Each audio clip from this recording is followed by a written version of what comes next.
दोस्तों, पूरी दुनिया में लड़कियों को सम्मान देने और उनकी अहमियत को मान्यता देने के लिए अलग-अलग शब्दों का इस्तेमाल किया जाता है। कहीं उन्हें घर की लक्ष्मी कहा जाता है, तो कहीं घर की शान। हर समाज में लड़कियों का सम्मान और उनका स्थान बहुत महत्वपूर्ण होता है। लेकिन आज की वीडियो में हम आपको एक ऐसी सच्ची कहानी सुनाने जा रहे हैं, एक ऐसी बेटी की जिसके बारे में जिसने भी सुना उसने यही कहा कि ऐसी बेटी हो तो बेहतर है कि ना हो। हरियाणा के हिसार में रहने वाली सोनिया जिस घर में पली बड़ी थी, उसी घर के 8 सदस्यों को उसने मौत के घाट उतार दिया। मरने वालों में सोनिया की मां, पिता, भाई, भाभी, भाई के 3 बच्चे और छोटी बहन शामिल थे।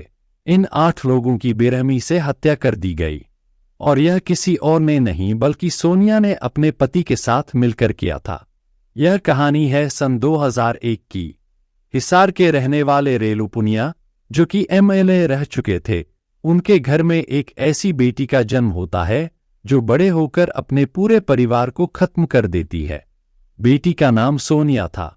सोनिया का एक भाई, उसकी भाभी और उनके 3 बच्चे थे। इधर सोनिया की छोटी बहन और माता पिता भी साथ रहते थे। कुल मिलाकर यह 9 लोगों का परिवार एक शानदार और खुशहाल जिंदगी जी रहा था। यह सभी लोग एक आलीशान बंगले में रहते थे। सोनिया की मुलाकात संजीव से हुई। धीरे धीरे संजीव और सोनिया एक दूसरे के करीब आने लगे। उनकी मुलाकातें बढ़ने लगीं और बातचीत ने प्यार का रंग ले लिया। यह प्यार इतना गहरा हो गया कि उन्होंने शादी करने का फैसला कर लिया। जब सोनिया ने अपने माता पिता को इस रिश्ते के बारे में बताया, तो वे इस रिश्ते के लिए तैयार नहीं थे। इसके बावजूद सोनिया और संजीव ने कोर्ट मैरिज कर ली। काफी समय तक सोनिया के माता पिता ने इस रिश्ते को स्वीकार नहीं किया था, लेकिन कुछ वक्त के बाद सोनिया के पिता रेलू पुनिया ने इस रिश्ते को अपना लिया। अब उसके बाद में संजीव और सोनिया और इनका पूरा परिवार, सभी लोग हंसी खुशी जिंदगी गुजार रहे थे। इधर अक्सर सोनिया का जो झगड़ा है अपने भाई से प्रॉपर्टी को लेकर होता रहता था, क्योंकि सोनिया की मां और सोनिया के जो बड़े भाई की मां थी, दोनों अलग अलग थी। रेलू पुनिया ने 2 शादियां कर रखी थी। इस बात को लेकर अक्सर झगड़ा होता रहता था, क्योंकि सोनिया हमेशा चाहती थी कि अगर प्रॉपर्टी का बंटवारा हो जाए, यानी जिस प्रॉपर्टी पर भाई ने कब्जा किया हुआ है, सोनिया की तमन्ना थी कि भाई की संपत्ति में से कुछ हिस्सा उसे मिले, जिसे वह अपने पति संजीव को दे सके ताकि वह अपना व्यवसाय शुरू कर सके। काफी कोशिशों और मेहनत के बावजूद सोनिया का भाई इस बात पर सहमति नहीं जताता। जब संपत्ति के मामले में कोई समाधान नहीं निकलता, तो सोनिया और उसका पति संजीव मिलकर एक योजना बनाते हैं। इस योजना को अंजाम देने के लिए उन्होंने पहले एक पार्टी का आयोजन किया। यह एक बर्थडे पार्टी थी और बर्थडे भी सोनिया का ही था। सोनिया ने अपनी बर्थडे पार्टी अपने घर के अंदर रखी थी। इस बर्थडे पार्टी के अवसर पर सोनिया की छोटी बहन, जो हॉस्टल में पढ़ाई कर रही थी, भी आ गई।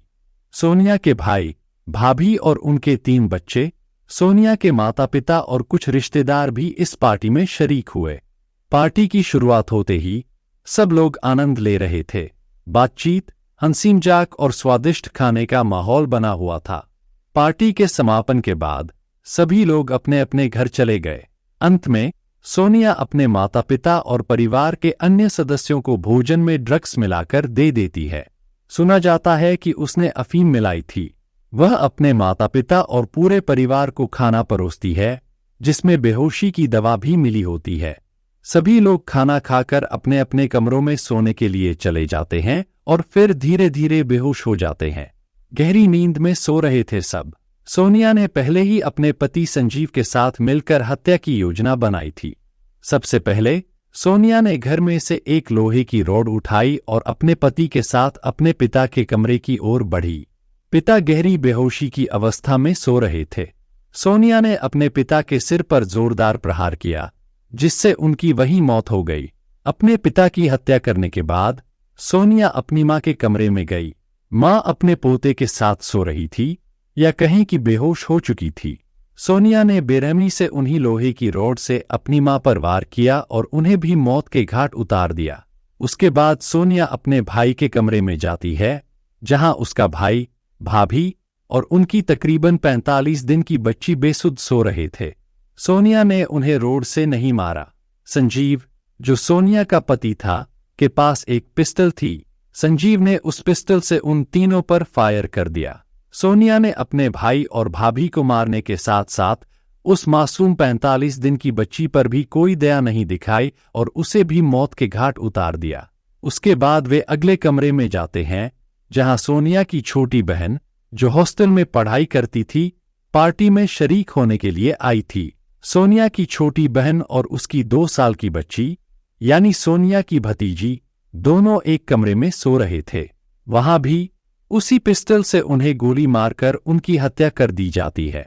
अब तक इस घर में कुल 8 लोगों की हत्या हो चुकी थी। पूरी वारदात को अंजाम देने के बाद सोनिया अपने पति से कहती है, पुलिस की तफ्तीश से बचने और उन्हें गुमराह करने के लिए हमें कुछ करना होगा। सोनिया ने अपने पति से कहा। उसने योजना बनाई, यही लोहे की रोड मेरे सिर पर मारो ताकि मैं गंभीर रूप से घायल हो जाऊं। इससे सभी को लगेगा कि यह लूटमार का मामला था या कुछ लोग आए थे और इस पूरी वारदात को अंजाम देकर चले गए। सोनिया के कहने पर संजीव ने भारी मन से लोहे की रोड उठाई और सोनिया के सिर पर वार किया। सोनिया गंभीर रूप से घायल होकर फर्श पर गिर गई। संजीव ने एक अंतिम नजर डाली और उसे वहीं छोड़कर भाग गया। अगली सुबह जब घर का नौकर अंदर आया तो उसने सोनिया को जमीन पर पड़े हुए देखा। जब घर का दरवाजा खुला हुआ था तो घर का नौकर, जो सुबह सुबह सोनिया के भतीजे लोकेश को स्कूल छोड़ने का जिम्मा लेता था, अंदर दाखिल हुआ। उसने देखा कि घर में कोई नहीं था। जब वह पहले फ्लोर पर पहुंचा तो उसके पैरों के नीचे से जमीन ही खिसक गई। वहां हर तरफ खून ही खून बिछा हुआ था। उसकी हालत बुरी तरह से खराब हो गई और वह कांपने लगा। जब उसने ऊपर वाली मंजिल पर कदम बढ़ाया तो वहां जाकर उसने देखा कि रेलू पुनिया, जो पूर्व विधायक भी था, और उसकी पत्नी दोनों मरे पड़े हैं। चारों ओर खून ही खून फैला हुआ था। वह तुरंत नीचे भाग कर आता है और बाहर से गार्ड को बुलाता है। गार्ड देखता है कि 8 लोग इस हालत में थे कि वे मर चुके थे, लेकिन सोनिया, जिसकी नब्ज अभी भी चल रही थी, जीवित थी। गार्ड तुरंत डॉक्टर और पुलिस को कॉल करता है। पुलिस और डॉक्टर फौरन मौके पर पहुंच जाते हैं। डॉक्टर ने आकर जांच की और 8 लोगों को मृत घोषित कर दिया। रेलू पुनिया, उनकी पत्नी, बेटा, बहू, 3 पोते पोतियां और छोटी बेटी, ये सभी मारे जा चुके थे। केवल सोनिया बची थी, जिनकी नब्ज अभी भी धड़क रही थी। डॉक्टर के निर्देश पर सोनिया को तुरंत अस्पताल के लिए रेफर कर दिया गया। उसे अस्पताल ले जाया गया, जबकि बाकी सभी शवों को पोस्टमार्टम के लिए भेज दिया गया। पुलिस घटनास्थल पर पहुंचती है और मामले की जांच शुरू करती है। वे जानना चाहती हैं कि यहाँ क्या हुआ और इस वारदात को किसने अंजाम दिया। पूरा मामला लूटपाट का नहीं लग रहा था, क्योंकि घर के हर कोने में सामान अपनी जगह पर था। जब सोनिया को होश आता है तो पुलिस उससे पूछती है कि इस पूरी वारदात को किसने अंजाम दिया। सोनिया पुलिस को गुमराह करने के लिए तरह तरह की बातें बनाने लगती है। पुलिस को सोनिया की कुछ बातों पर संदेह होने लगता है, खासकर उसके द्वारा लगी चोटों को लेकर। पूरा मामला लूटपाट का नहीं लग रहा था, क्योंकि घर के हर कोने में सामान अपनी जगह पर था। जब सोनिया को होश आता है तो पुलिस उससे पूछती है कि इस पूरी वारदात को किसने अंजाम दिया। सोनिया पुलिस को गुमराह करने के लिए तरह तरह की बातें बनाने लगती है।